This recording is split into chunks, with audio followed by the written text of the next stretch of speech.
A paz do Senhor, meus irmãos. Este é o livro A Quarta Dimensão, de David Jung Cho, Descobrindo o Novo Mundo de Orações Respondidas. Este que é o best-seller. Estamos agora iniciando o primeiro capítulo. Passamos já a introdução e agora estaremos entrando no primeiro capítulo. Amém? Compartilhe, deixe seu like e vamos à leitura. Incubação, uma lei da fé. Deus jamais produzirá alguma de suas grandes obras senão por meio da fé que deu a você. Supõe-se que você tenha fé porque a Bíblia diz que Deus deu a todos nós uma medida de fé. Você deve ter um pouco de fé, quer o sinta, quer não. Pode ser que você tente sentir sua fé e no momento em que dela precisar, ela se fará presente. Estará disponível para o seu uso, como o possuir dois braços, quando necessita deles. É só movê-los e usá-los. Não é necessário sentir que meus braços estão presos aos meus ombros para saber que os possuo. Há, contudo, certos modos pelos quais sua fé opera e o liga ao Pai Celestial, que habita em você. A Bíblia diz que a fé é a substância das coisas que esperamos, substância que possui uma primeira etapa de desenvolvimento, de incubação, antes que seu uso possa ser completo e eficaz. Talvez você pergunte: quais são os elementos necessários para colocar minha fé em ação? Há 4 passos básicos no processo da incubação. Primeiro, visão de um objetivo definido. Primeiro, a fim de pôr em prática a sua fé, é preciso ter a visão de objetivo definido. A fé é a substância das coisas nítidas que se esperam. Se tiver uma ideia vaga de sua meta, não haverá comunicação com aquele que pode responder à sua oração. É preciso ter uma meta clara e definida. Aprendi essa lição de uma maneira muito especial. Já estava no ministério pastoral havia alguns meses e era tão pobre que não possuía bem material algum. Era solteiro e vivia no quarto pequeno. Não tinha escrivania, nem cadeira, nem cama.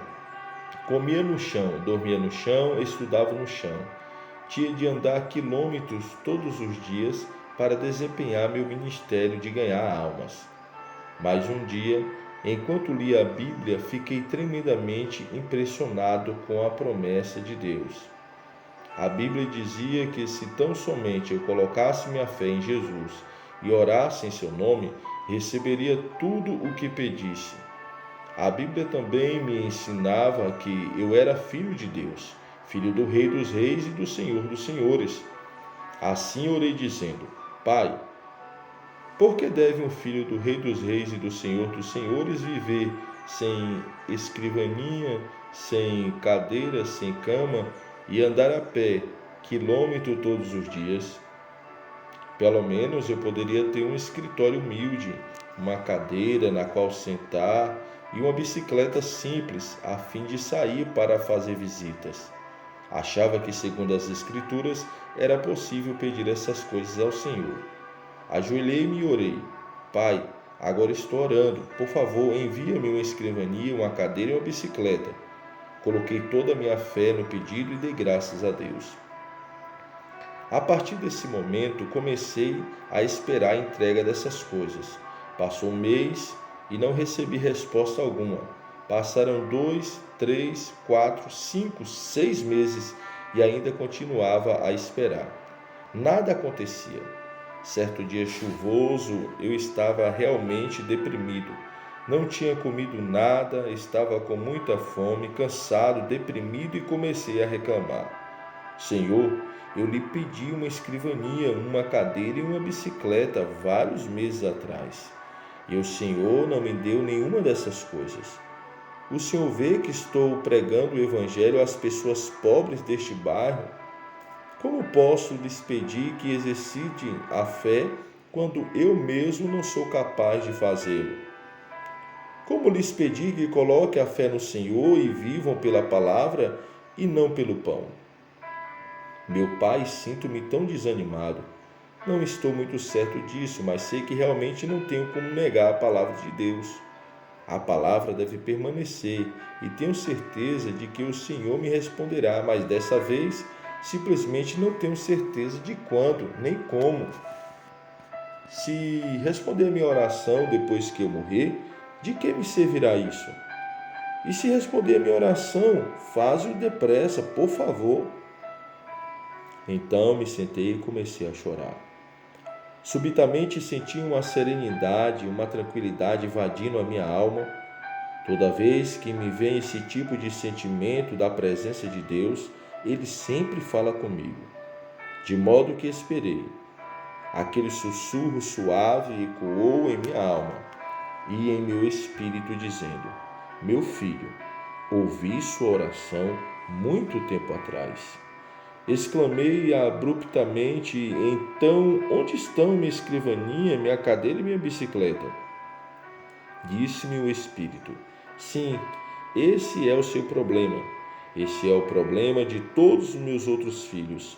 Imploram exigindo todo tipo de coisa, mas o fazem com termos tão vagos que não posso responder. Será que não sabe que há dezenas de tipos de escrivaninha, de cadeira e de bicicleta? E você me pediu uma escrivaninha, uma cadeira e uma bicicleta. Não pedi uma escrivaninha específica, nem uma cadeira, nem uma bicicleta específica. Esse foi um ponto crítico de minha vida. Nenhum professor do Instituto Bíblico me havia ensinado essas coisas. Meu erro resultou em um abrir de olhos para mim. Assim eu disse: Ó Senhor, realmente deseja que eu ore em termos específicos? Dessa vez, o Senhor me levou a Hebreus capítulo 11.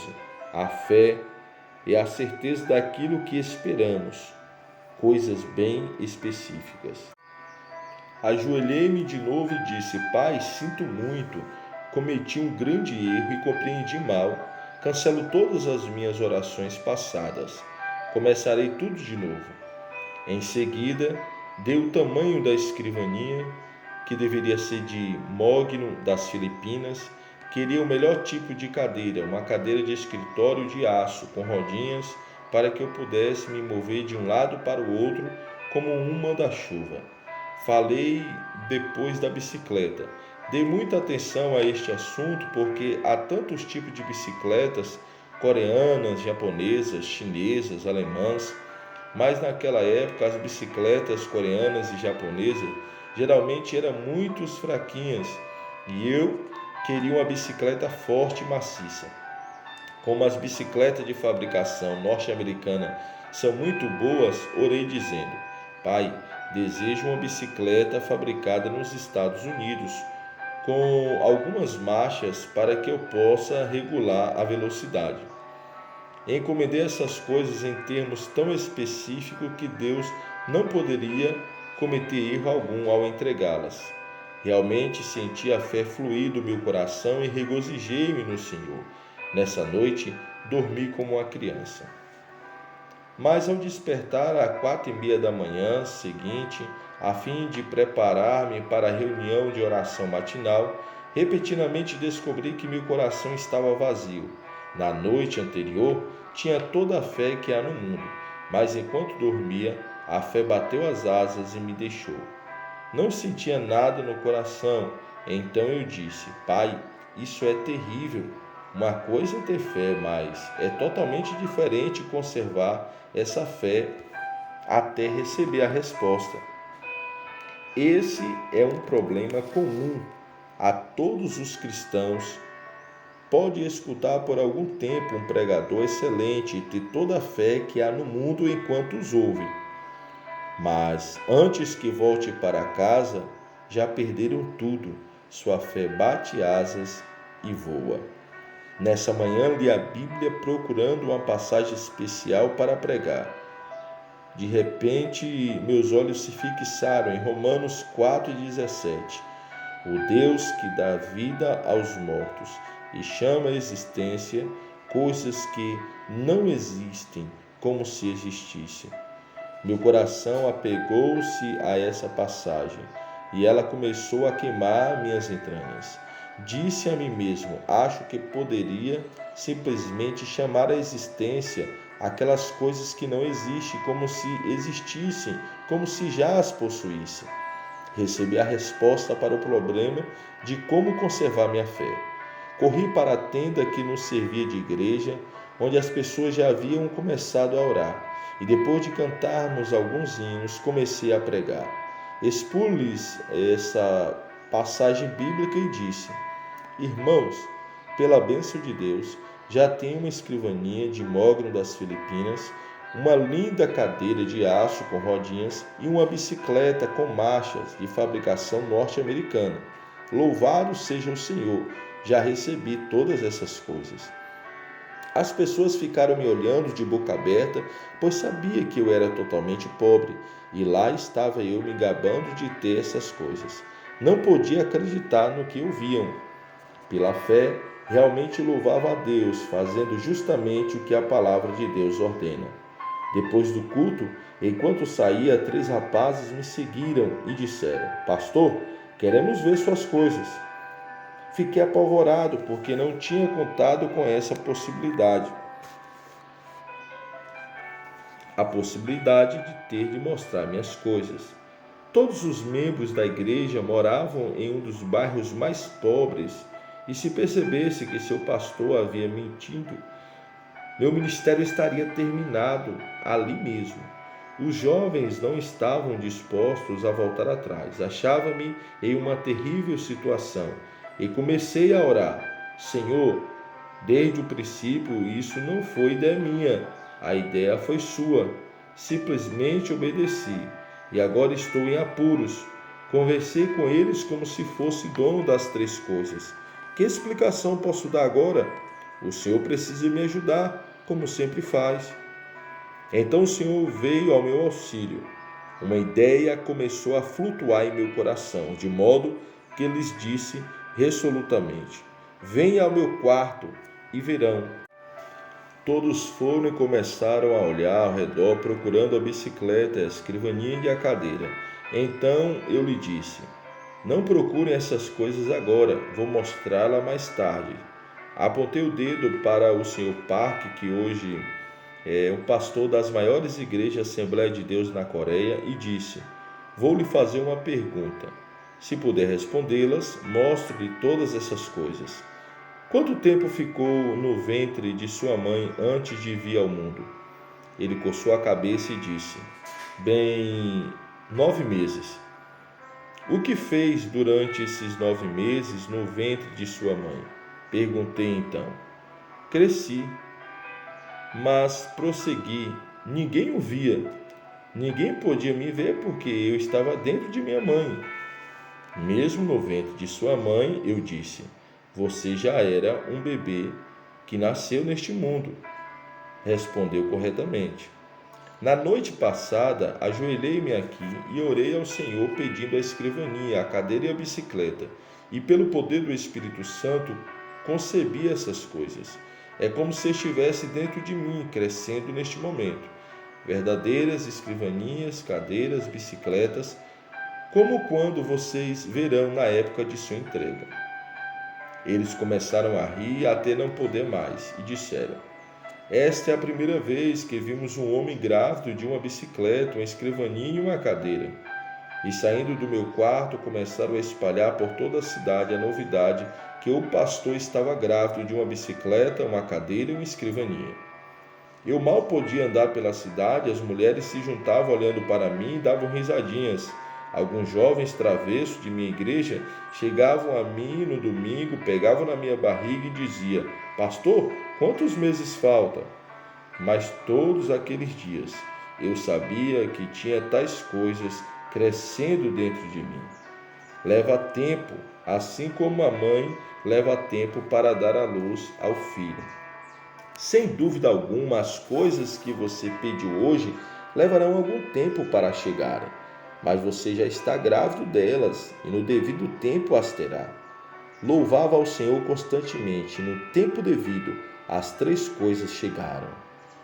E chegaram exatamente como encomendadas. A escrivania era de mogno das Filipinas, a cadeira era japonesa, fabricada pela companhia Mitsubishi, e tinha rodinhas para que eu movesse para um lado e para o outro. E a bicicleta, de segunda mão, era norte-americana e possuía várias marchas. Pertencera ao filho de um casal de missionários norte-americanos. Trouxe para casa essas coisas que tinha esperado tanto tempo, e isso mudou por completo a minha maneira de orar.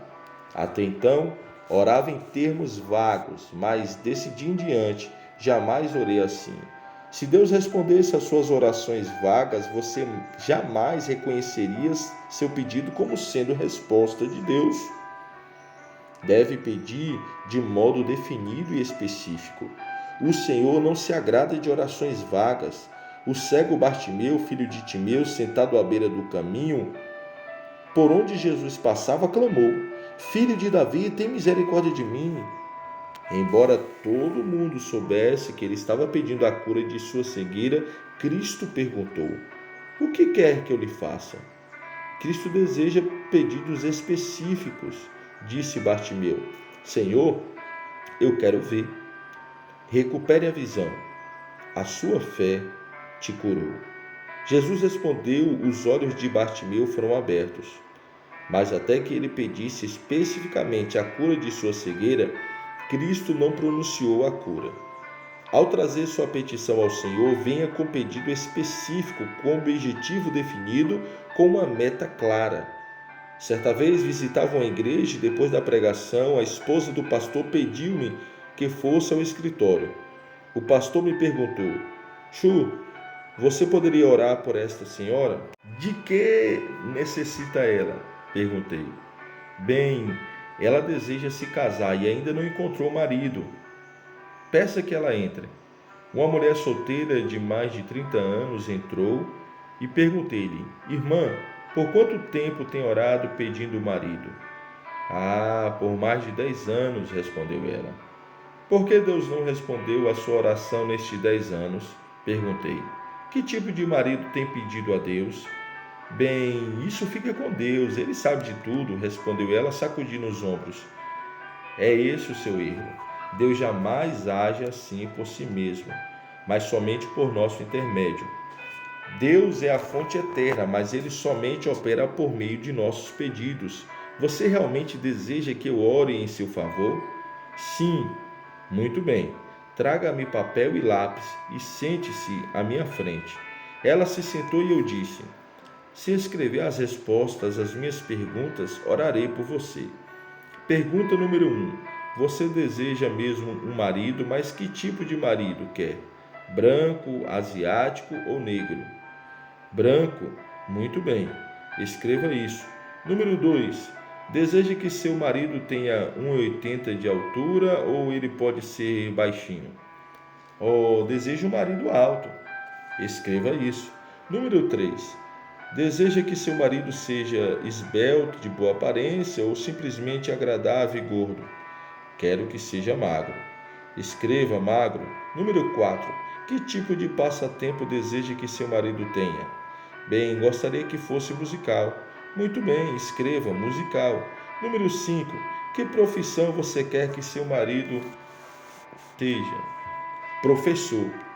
Muito bem, escreva professor.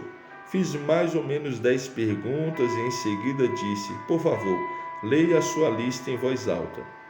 Ela leu todos os pontos, de 1 a 10, em voz alta. Então eu disse: Feche os olhos. Você pode ver seu marido agora? Sim, posso vê-lo claramente. Muito bem, vamos encomendá-lo agora. Enquanto não vir seu marido claramente com os olhos da imaginação, não pode fazer o pedido, porque Deus jamais responderia.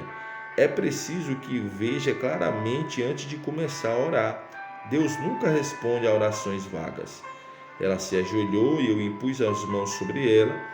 Ó Deus, agora ela conhece o marido que deseja. Veja o seu marido. O Senhor conhece o marido dela. Pedimos que o traga em nome de Jesus Cristo. Continuei dirigindo-me a ela. Irmã, leve este pedaço de papel para casa e cole no espelho.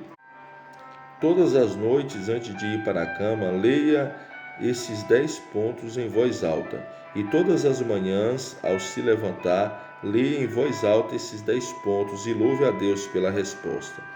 Um ano depois, quando eu estava passando por aquela cidade, novamente a esposa do pastor me telefonou. Disse ela: Pastor, será que o senhor pode vir almoçar conosco? É claro que posso. Fui almoçar com eles. Assim que cheguei ao restaurante, ela disse: Ela se casou, ela se casou. Quem é que se casou? Lembra-se daquela moça por quem o senhor orou? Aquela a quem o senhor pediu que escrevesse os 10 pontos? Ela se casou. Sim, agora me lembro. O que aconteceu? Naquele verão, um professor de música de um colégio veio à igreja com um quarteto para realizar um reavivamento de uma semana. Ele era o solteiro e todas as moças estavam loucas por ele. Elas o assediavam, mas ele não lhes dava a menor atenção. Entretanto, ficou fascinado por aquela moça. Estava sempre com ela e, antes de ir embora, pediu-a em casamento. Ela, sem muita relutância, aceitou. Casaram-se naquela igreja, para a alegria de todos. E no dia do seu casamento, a mãe dela pegou aquele pedaço de papel, leu os 10 pontos para a congregação, rasgando-o em seguida. Parece história, mas realmente é assim que funciona. Desejo lembrar-lhe uma coisa: Deus está dentro de você. Deus nunca opera nada que se refira à sua vida independentemente de você. Deus só opera mediante seu pensar e sua fé. Assim, sempre que desejar receber resposta do Senhor, apresente objetivos claros. Não diga: ó Deus, abençoa-me, abençoa-me. Você sabe quantas bênçãos há na Bíblia? Mais de 8.000 promessas. Se você disser: ó Deus, abençoa-me, Deus poderá perguntar: das 8.000 promessas da palavra, qual é a bênção que você deseja? Portanto, seja bem definido. Pegue um caderno, anote, vislumbre sua meta claramente. Sempre pedi que Deus concedesse um reavivamento à minha igreja segundo um número definido. Em 1960, comecei a orar: Deus, dá-me 1.000 membros todos os anos. Até 1969, 1.000 membros foram acrescentados à igreja todos os anos. Mas em 1969, mudei meu coração. Pensei: se Deus pode dar 1.000 membros por ano, por que não pedir que me dê 1.000 membros por mês? De modo que desde 1970 comecei a orar: Pai, dai-me 1.000 membros por mês. Em princípio, Deus me deu 600, depois começar a me dar mais de 1.000 por mês. No ano anterior, recebemos mais de 12.000 membros em nossa igreja. No ano seguinte, elevei meu alvo e esperamos ter 15.000 novos membros. No próximo ano, posso facilmente pedir 20.000. Quem tem um pedido definido e realmente o visualiza, será capaz de consegui-lo. Na época que eu estava construindo o templo com capacidade para 10.000 pessoas sentadas, mesmo antes de os construtores assentarem o concreto dos fundamentos, podia vê-lo claramente em minha imaginação.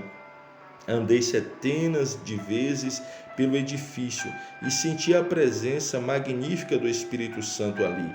Senti a magnitude daquela igreja e minha alma se emocionou. Você deve ter uma visão tão viva e bem delineada daquilo que deseja, de modo a ser capaz de fato de senti-lo em suas emoções. Se não exercitar essa lei da fé, jamais conseguirá uma resposta a tudo o que pediu.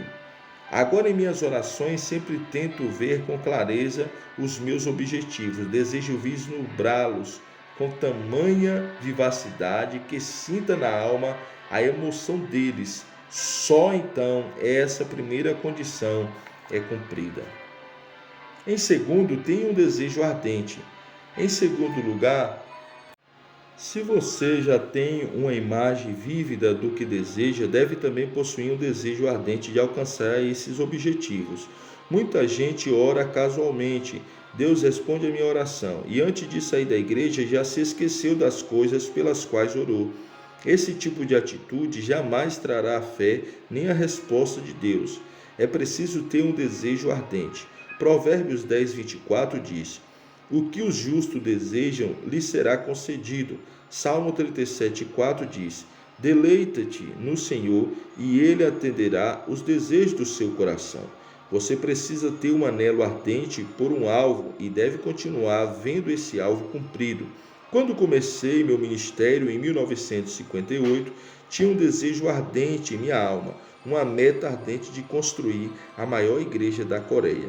Esse desejo ardia dentro de mim, tanto que vivia com ele, dormia com ele e andava com ele. Agora, depois de 20 anos, ouço dizer que minha igreja é a maior do mundo. É preciso ter esse anelo ardente no coração. Se não o tiver, então espere e peça que Deus o conceda. Deus não gosta de gente morna, pois é especialista somente nos bem quentes. Se tiver um desejo ardente, então terá resultados. Ore pedindo segurança. Em terceiro lugar, você deve ter a substância ou a segurança. No grego, substância é hipostasis. Essa palavra pode significar título ou papel legal. Quando se tem uma meta bem definida e um desejo ardente no coração que chega ao ponto de ebulição, é possível ajoelhar e orar até conseguir a substância ou segurança. Um dia em que eu pregava no Havaí, uma japonesa me perguntou quanto tempo deveria orar a fim de adquirir a substância. Disse-lhe que às vezes são necessários somente alguns minutos e que, se ela conseguisse a substância ou a segurança nesse instante, não precisaria orar mais. Às vezes, disse-lhe, pode levar 2 minutos, 2 horas, 2 semanas, 2 meses, 2 anos, 20 anos. Todavia, qualquer que seja o tempo que leve, a pessoa deve orar até que consiga a substância.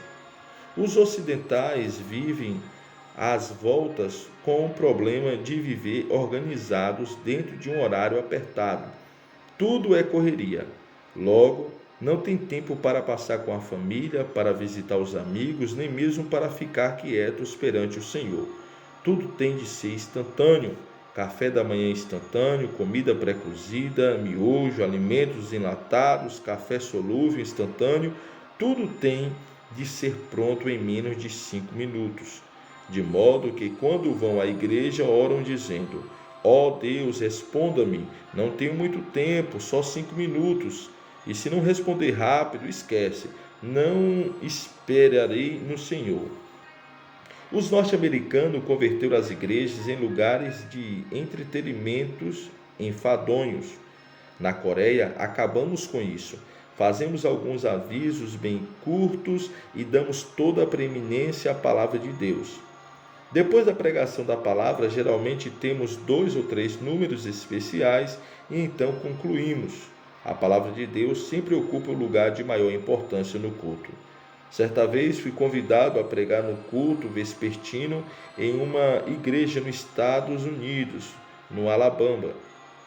O culto começou às 19 horas e, com anúncios, cânticos e números especiais, foram gastas mais ou menos 2 horas. Eu já estava quase dormindo na poltrona. As pessoas também começavam a ficar cansadas. O pastor veio a mim e disse: pregue somente uns 10 minutos essa noite, porque temos um magnífico programa de televisão e gostaríamos que pregasse somente 10 minutinhos. Viera da Coreia, convidado por eles para falar somente 10 minutos. Numa igreja como essa, não se pode esperar a plena bênção de Deus.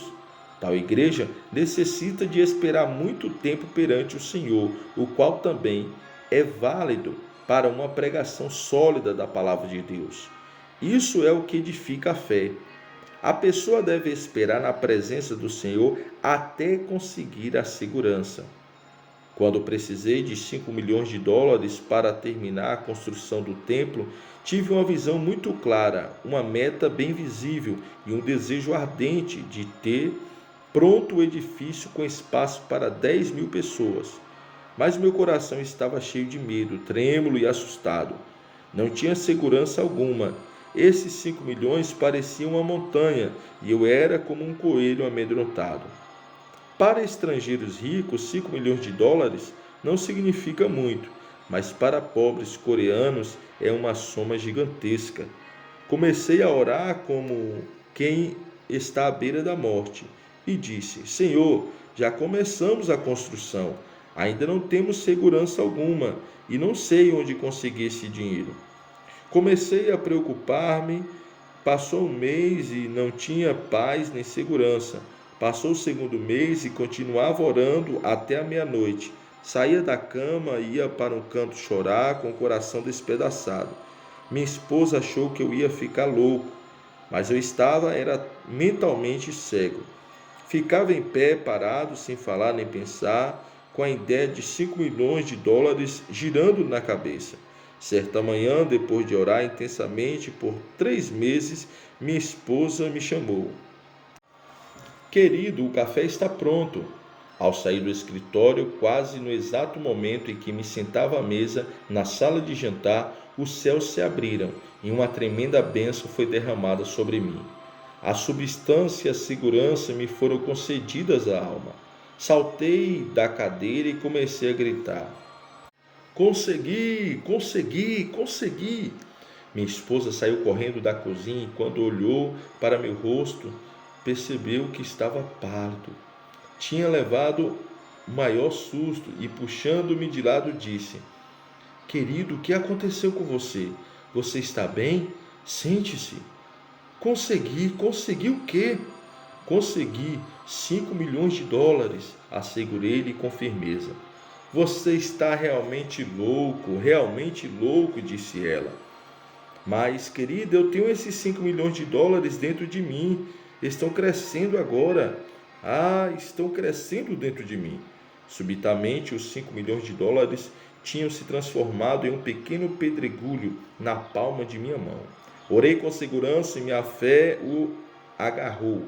E nada fiz além de lançar mão deles. Eram meus. Já tinha a substância. Uma vez que a pessoa tem a substância, o título legal, quer veja essas coisas, quer não, virão a ser legalmente suas, porque as coisas que pertencem legalmente a alguém têm de chegar à sua completamente. De modo que orei até conseguir essa segurança. Orei todo o primeiro semestre e Deus me deu a segurança de um total de 50 mil membros em minha igreja. Esses membros estavam dentro de mim, crescendo da mesma maneira que ia crescendo fora de mim. Esse é o segredo, orar até ter a substância, a segurança. Estatísticas recentes apontam para uma congregação com cerca de 800 mil membros envolvidos em mais de 25 mil grupos de células funcionando nos lares. Fale a palavra. Quarto, é preciso demonstrar fé. A Bíblia diz que Deus ressuscita os mortos. Isso significa que Ele realiza milagres, chamando as coisas que não são como se já fossem. Abraão era um homem idoso de 100 anos e Sarai uma senhora de 90. Ambos tinham um desejo muito claro, ter um filho. Sentiam um desejo ardente de ver esse filho e oraram durante 25 anos. Certo dia, Deus lhe fez uma promessa e quando tiveram a segurança, o Senhor imediatamente mudou seus nomes.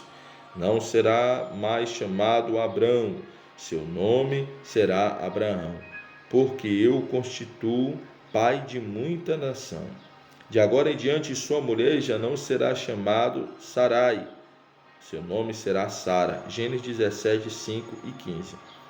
Abraão protestou um pouco: pai, as pessoas irão de mim. Em casa não temos sequer um gatinho e o Senhor está dizendo que vai trocar meu nome para o pai de numerosas nações e que vai chamar a Sara de princesa. O povo todo vai dizer que estou louco. Mas Deus disse: se deseja trabalhar comigo, terá de fazer as coisas do meu jeito. Chama à existência coisas que antes não existiam, e se você não falar claramente como se já tivesse o que ainda não é, não será da minha categoria. Assim Abrão trocou de nome. Chegando-se a esposa, disse: esposa, meu nome foi mudado, já não sou mais Abrão, mas Abraão, pai de numerosas nações. E você já não se chamará Sarai, mas Sara. Nessa mesma noite, Abraão caminhava em direção ao vale. Sara, que já tinha aprontado o jantar, chamou o marido: Abraão, a comida está pronta. Então, essas palavras ressoaram por todo o povoado. Os aldeões pararam de trabalhar e olharam uns para os outros. Escutem só, está chamando o marido de Abraão, pai de numerosas nações. Pobre Sarai, está tão ansiosa por um filho, sendo já velha de 90 anos, que começou a chamar o marido de pai de numerosas nações. Deve ter perdido o juízo, coitada. Em seguida ouviram uma forte voz de barítono que dizia: querida Sara, já estou indo. O quê? Tornaram a perguntar os aldeões. Sara, princesa, mãe de muitos filhos? Aconteceu a ambos a mesma coisa. Os dois ficaram loucos. Mas Abraão e Sara não fizeram caso dos comentários dos vizinhos. Chamaram um ao outro de pai de numerosas nações e de princesa. E, exatamente como chamaram um ao outro, de acordo com o testemunho da segurança que tinham, tiveram um filho muito formoso, o qual chamaram de Isaque, que significa riso. Irmãos e irmãs, desejam ver um sorriso em seu rosto? Desejam ver sorrisos na sua casa? Desejam ver sorriso em seu trabalho e em sua igreja? Usem a lei da fé. Então verão o nascimento de muitos Isaques em suas vidas. Os milagres não são produzidos por meio de uma luta realizada às cegas. Há leis no reino espiritual e você tem no coração recursos inesgotáveis. Deus habita dentro de você, mas Ele não fará nada por você a menos que faça por intermédio de sua própria vida. Deus quer cooperar com você para a obtenção de grandes coisas. Ele é o mesmo, porque Jeová nunca muda. Mas, enquanto as pessoas não mudar, Deus não se manifestará a ela. O Senhor usou Moisés, Josué e outros homens de fé gigantesca, mas com as mortes de Moisés e Josué e com a falta de homens, o povo começou a se desviar e Deus parou de manifestar o seu poder. Deus deseja se manifestar por meio de você hoje, assim como se manifestou por meio de Cristo 2000 anos atrás. Ele continua tão poderoso quanto antigamente, depende de você. Afirmo que posso construir um templo para 10.000 pessoas na Coreia, no Japão, na Alemanha, nos Estados Unidos ou em qualquer outra parte, porque a visão de uma igreja tão grande não está no exterior, mas no interior da pessoa. O que é engendrado em seu coração, em sua mente, está pronto a se realizar em seu ambiente, em suas circunstâncias. Vigie seu coração e sua mente mais do que qualquer coisa. Não procure encontrar a resposta de Deus em outras pessoas, porque essa resposta vem ao seu espírito e por meio de seu espírito se materializa em suas circunstâncias. Clame por uma palavra de segurança e a proclame, pois sua palavra se espalha e cria. Deus falou, em todo o universo se formou. Sua palavra é o material que o Espírito Santo usa a fim de criar. Portanto, ordene, pois isso é muito importante. A igreja hoje perdeu a arte de dar ordem. Nós cristãos estamos nos tornando eternos mendigos, pois mendigamos constantemente às margens do Mar Vermelho. Moisés implorou: ó Deus, ajuda-nos, os egípcios estão chegando. Deus repreende a Moisés dizendo: por que você está clamando a mim? Ordene as águas do mar que se dividem. Há tempo de orar, mas também há tempo de dar ordem. Você deve orar em seu quarto secreto, mas ao partir para o campo de batalha, sairá a fim de proferir a palavra de ordem de criação. Quando lemos a vida de Jesus Cristo, vemos que ele sempre estava dando ordem.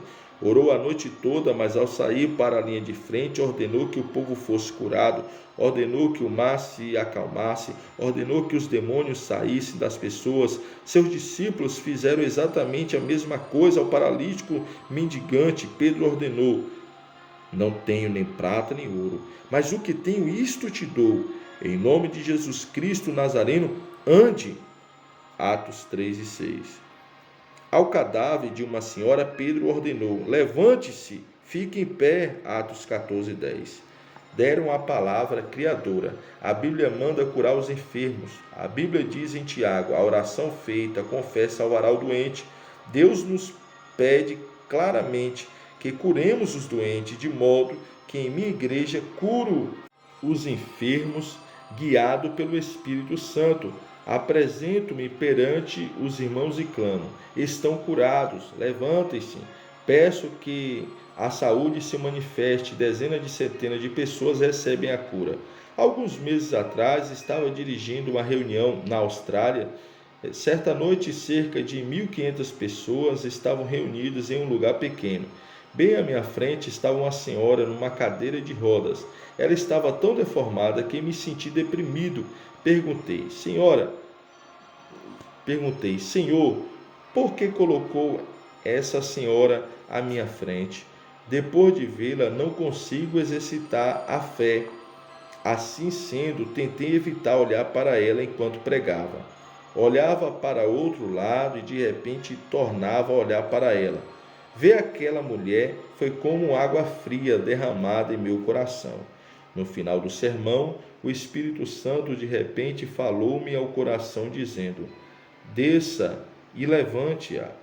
Respondi: querido Espírito, realmente quer que eu desça e levante a mulher? Ela está tão deformada e me pergunto se posso curá-la. Não posso fazer isso, estou apavorado. Mas o Espírito Santo disse: vá e levante a mulher. Recusei-me dizendo: oh, não, estou com medo. Em seguida comecei a anunciar os tipos de curas que o Espírito Santo me mostrava estar acontecendo nas outras pessoas, mas não naquela mulher. Primeiro foi curada uma senhora cega, ela desmaiada, logo depois seus olhos abriram. Depois disso, as pessoas começaram a ser curadas por todo o auditório. Anunciava as curas sem parar, mas o Espírito Santo continuava a dizer-me: desça e levante a mulher. Respondi: Pai, ela está deformada demais e estou com muito medo. Nos últimos momentos do culto, cedi, e quando o pastor pediu que todos se levantassem para cantar o hino final, desci e falei sussurrando para que os outros não me ouvissem: Senhora, se desejar, pode levantar-se dessa cadeira. Depois levantei-me e saí apressadamente. Quando me voltei, todos tinham começado a gritar e bater palmas, pois aquela mulher tinha se levantado de sua cadeira de roda e começado a andar ao redor do púlpito. Fui tolo, pois se a mulher tivesse levantado no começo, poderia ter trazido o céu àquele culto, mas estava apavorado. Muitos me perguntam se tenho o dom da fé ou o dom da cura. Tenho examinado meu coração e até agora não encontrei dom algum em mim.